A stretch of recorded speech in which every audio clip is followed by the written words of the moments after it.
Hello and what's up, political peeps? As usual, I am your host, Arav Kapoor, and today I am joined by the owner and sensei here at Steve Damasco's Shallon Studio of Fairfield, Connecticut, here at 2187 Black Rock Turnpike, behind the Jersey Mikes in the Black Rock Plaza, Sensei Josh Springer. Welcome to the GeoPolitical. Thank you very much, Arav. Appreciate it. So, to start, for anybody who doesn't know, can you tell us a little bit about the art of Kung Fu? Absolutely. So Kung Fu goes back hundreds and hundreds and hundreds of years. So it originated in China, and the style that we study here is based on 5 animals. You have the tiger, the snake, the leopard, the dragon, and the crane. And each one of those has very specific elements that we train in. So our style has very circular motions, very straightforward motions, big leaning stances, and again, a lot of the styles that we have emulate the leopard, the tiger, snake, crane, dragon. So you might see some spinning action, the tiger claws, you might see the crane wing, the snake strike. So it's pretty fun for everybody of all ages. Exactly, and now in addition to that, many people think of Kung Fu as that like straight Kung Fu Panda, that like demon fighting. But then as a martial artist, we're both martial artists, a huge part of Kung Fu is the discipline, the values that come with it. And I know that's highlighted on so many occasions throughout, working through the belts. What do you think is the biggest part and most challenging part related specifically to the discipline of the sport? Yeah, and I think you hit it there very importantly, Arav, and you know that our students won't even advance to their next belt unless they're cultivating and demonstrating our primary 5 rules, right? We have respect, self-discipline, self-control, patience, and honesty. Yeah. So, whether you're a 4-year-old child or a 67-year-old adult, those things are always coming into play with integrity in your life and helping you achieve your own goals. So that was one of the main driving forces for me to actually enter the martial arts, because I didn't until I was a young adult myself. But the mentality and the philosophy behind it and the way you incorporate that throughout your life was one of the driving reasons I got into it and why I still do this. And all of our students, we take a very holistic approach. So we want to know what's happening at home. We want to know how it's going in school. We want that to be circular and happen. What we instill here in the dojo, we want that to be represented wherever the students are, right? Yeah. So now talking about, you just mentioned you started at a little bit of a younger age, you started martial arts. Can you tell us a little bit about what motivated you to start? You just mentioned the discipline, etc. But can you tell us a little bit about, did you start here at SDSS or another studio, and who was a big motivators?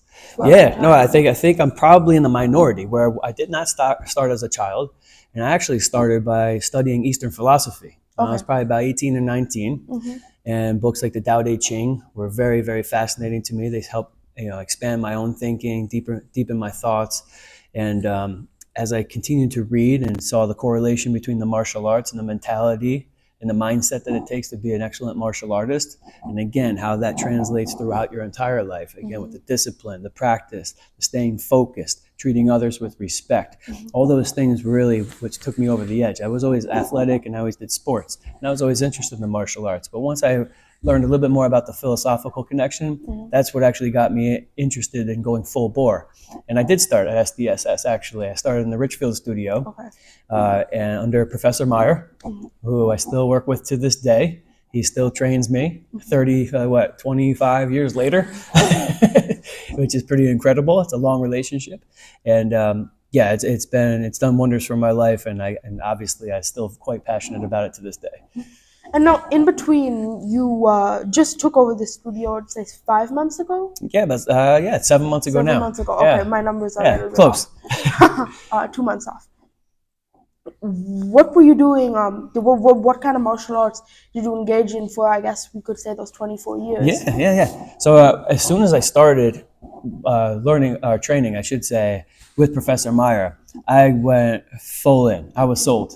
So shortly thereafter, I went into what they have as an Instructor's Academy, which was 24/7, it seemed, 6 days a week, basically, really, like 50 hours. You're studying in the dojo, working on the business operations, really learning how to work with people, communicate, because just because you're a good martial artist doesn't mean you're a good martial arts teacher, right?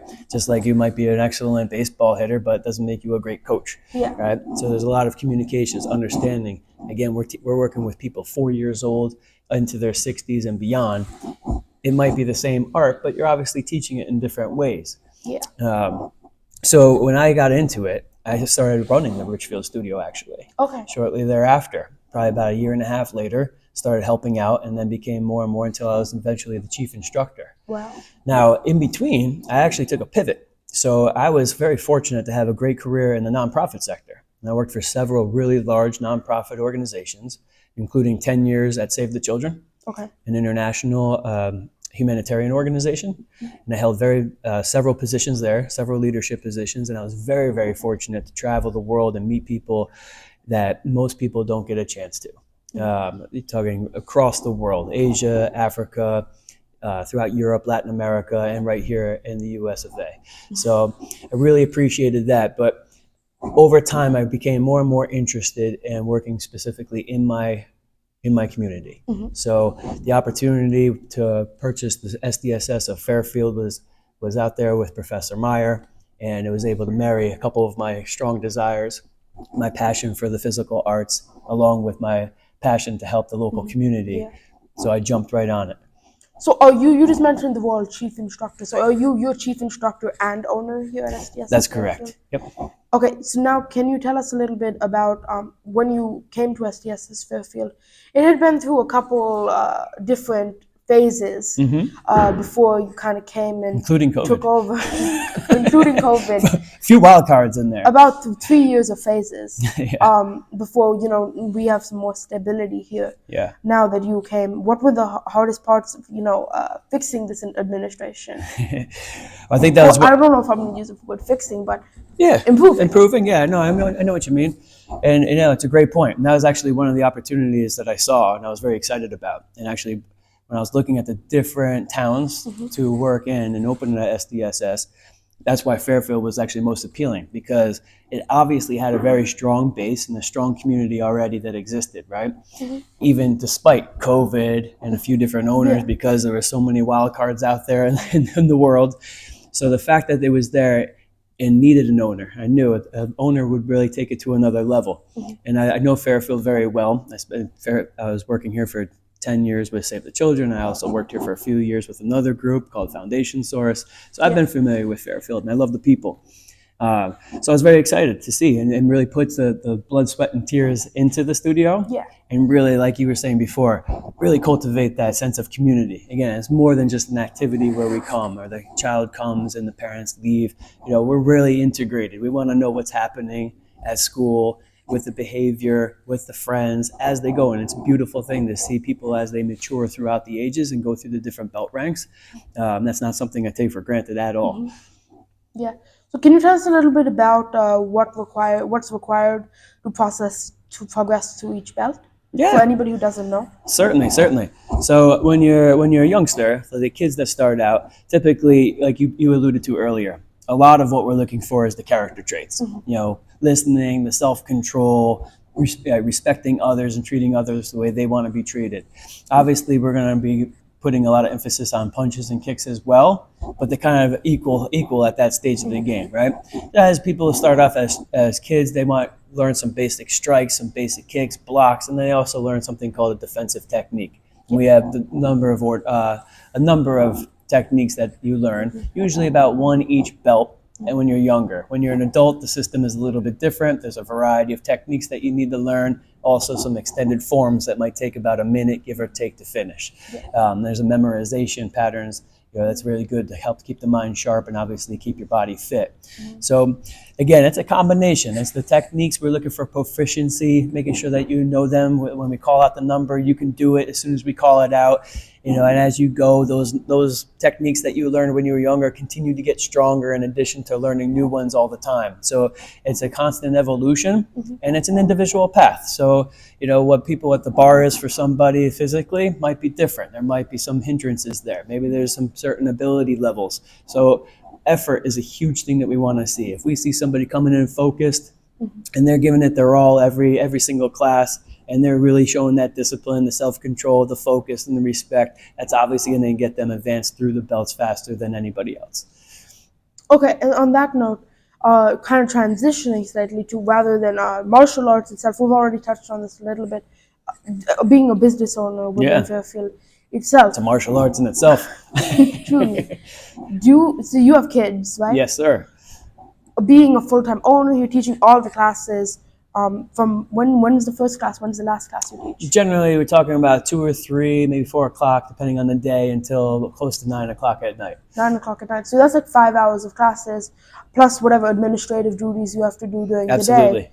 What kind of work-life balance struggles do you face between your kids, your wife, your family, and taking care of the classes and administration around here? Yeah, that's right. And you, I think you asked me earlier too about what was the biggest challenges acquiring the business and the biggest things that I needed to adapt to. So, it's all in one really. I went from working a little bit more of a traditional 9 to 5 and having a paycheck 2 times a month to then having a cash flow that's a little uneven. You've got some peaks and valleys during the course of the business, during the course of the calendar year, that is. But and you had the schedule. It used to be 9 to 5. Now it's a little predominantly heavy on the back end of the day. But there's also administrative things to take care of in the morning, like you said.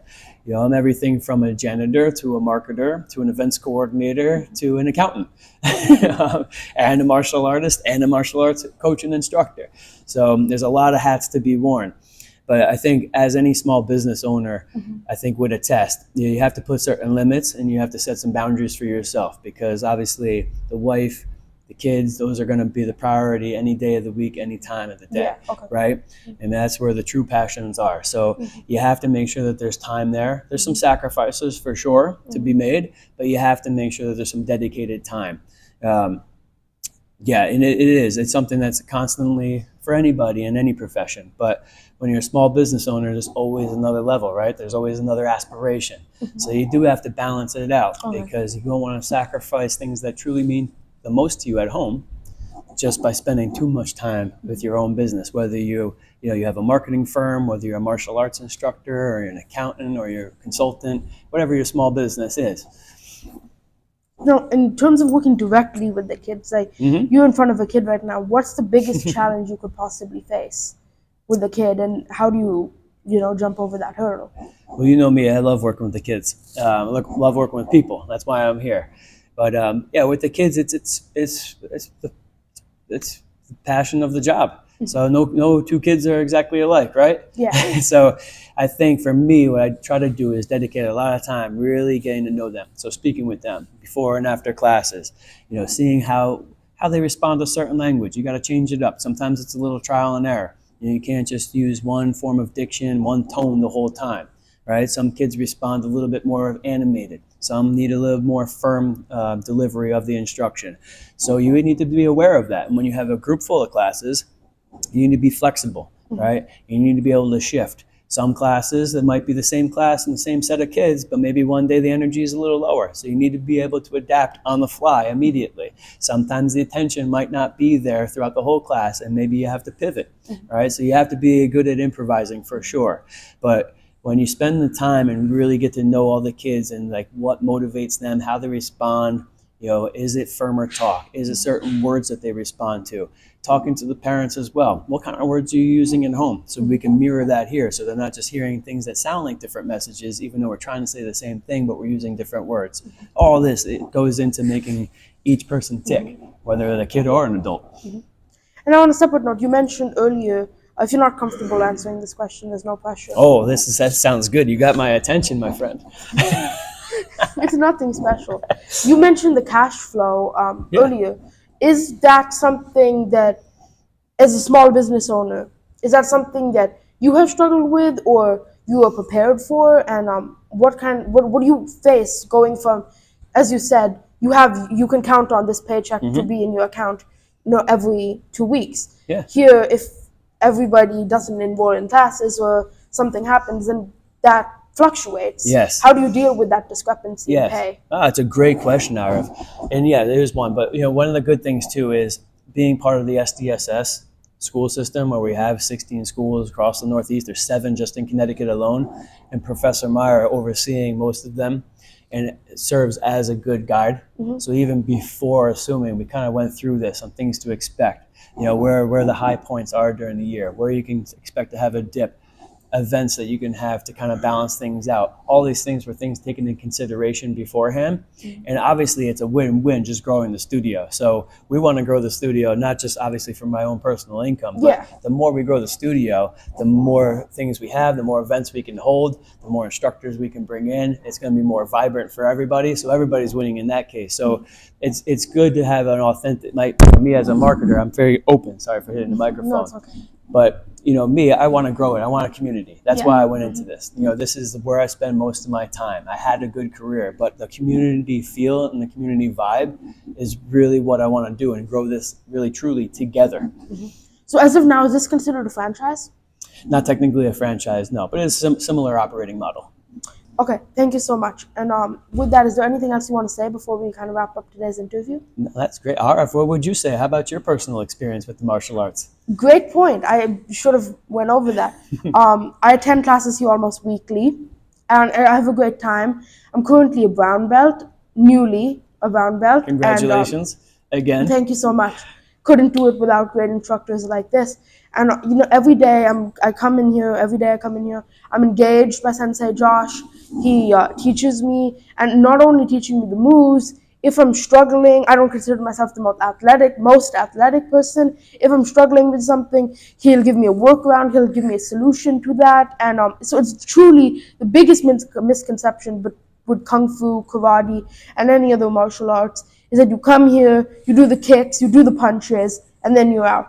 There's a whole system, and SDSS Fairfield, I believe, does a really, really good job maintaining that and making everybody feel comfortable when they're here practicing martial arts and more. I should have interviewed you. Well, like I said, anything else you would like to add? No, Arav, I really appreciate your podcast. I obviously appreciate you. You're a great young man, and I appreciate the opportunity to do this interview with you. Yeah. Well, thank you so much. I really appreciate it.